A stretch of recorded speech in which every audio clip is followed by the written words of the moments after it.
Hello, all Mother Fathers. Welcome in. It is another edition of Kyle Reacts here on your Monday, July 14th, 2025. That means, of course, it is time for Monday Night Raw.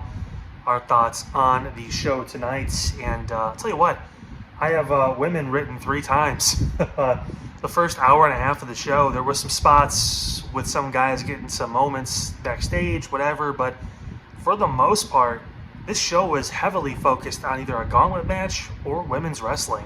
A nice piggyback off of last night's Evolution. They did a great job just highlighting the women of this division. Obviously opening with Naomi and her championship celebration, so to speak, having Rhea and Io both come out. Io looking fantastic, by the way. And then obviously getting this triple threat match on the books for SummerSlam. Excited to see that. If it's anything like the one-on-one match with Rhea and Io, if you can add Naomi to the mix, and we know she can wrestle, it's going to be fun.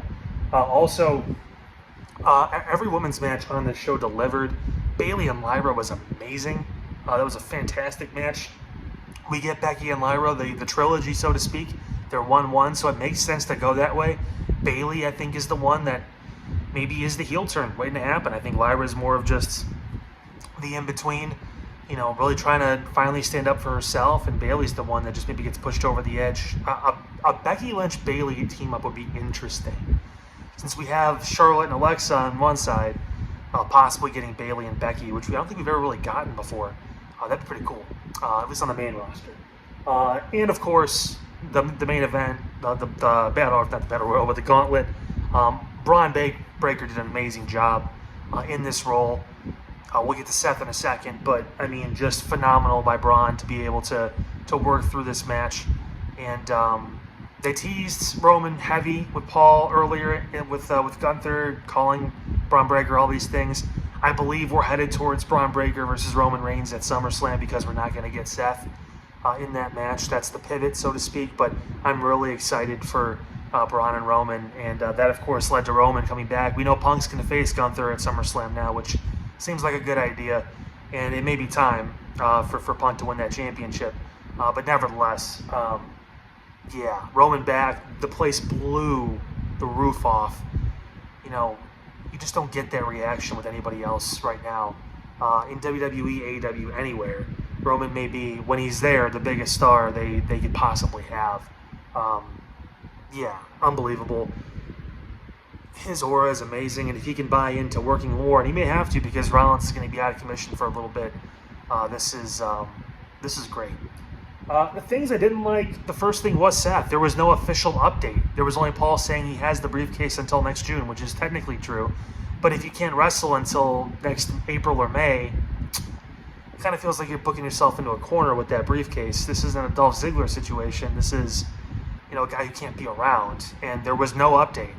Listen, it's WWE. If they want an MRI result, they can get it back within hours, if that. So I don't know what they're going to do about that. I don't know if they're actually ever going to physically announce that Seth is out for a certain amount of time. You almost feel like they have to, unless this is all work, which I hope it's not, considering the stuff with Adam Cole and everything else going on. It'd be really low for WWE to do that, and I would not be thrilled with that. And then to give LA Knight a win like that and just have him lose immediately in the gauntlet match to Seth Rollins' underling technically would be weird booking too. So I have a feeling it's legit. I have a feeling Seth's going to be out for a while, unfortunately. Probably at least 9 months. You're looking at maybe after WrestleMania. He'll return, possibly, if we're lucky. But, yeah, I don't know. He's also not 30 anymore and healing like he was when he was, 5-6 years ago. So I don't know. And also, I didn't know there was no DQ in gauntlets. It's a one-on-one match. Thought that it was just, it was a one-on-one match. I didn't know you could just interfere whenever. If that was the case, Bronson Reed should have been out the entire time helping Braun Breaker. Kind of puts a negative light on a couple of the earlier guys, Penta, LA Knight. They didn't need his help. So, I don't know.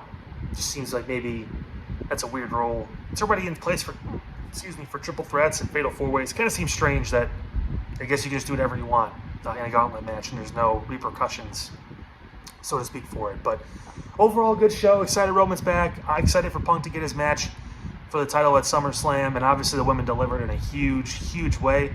That's going to wrap it up. A nice quick reacts tonight on this Monday. We'll be back tomorrow night, of course, for NXT. It's the official NXT, the first NXT of a heel Blake Monroe. So excited to see that and what that means for the WWE's developmental program. In the meantime, don't forget, head over to our TikTok page too, Side Hustle Pod 216. We're posting our lists. If you didn't catch the full episode, of course, watch that. Just catch the entire thing. But if you want to see our lists of our top 10 right now, which is posted, our top 10 theme songs of all time of Cross Pro Wrestling, mine and Double A's are posted. And tomorrow, of course, will be the female wrestlers top 10. And then on Wednesday, we will have our male top 10 wrestlers of all time. Leading up, of course, until later in the week when we have the next edition of the Side Hustle Wrestling podcast in its entirety. Until then, and of course, till tomorrow night after NXT, I will see you guys. Have a great rest of your Monday evening. Back again tomorrow.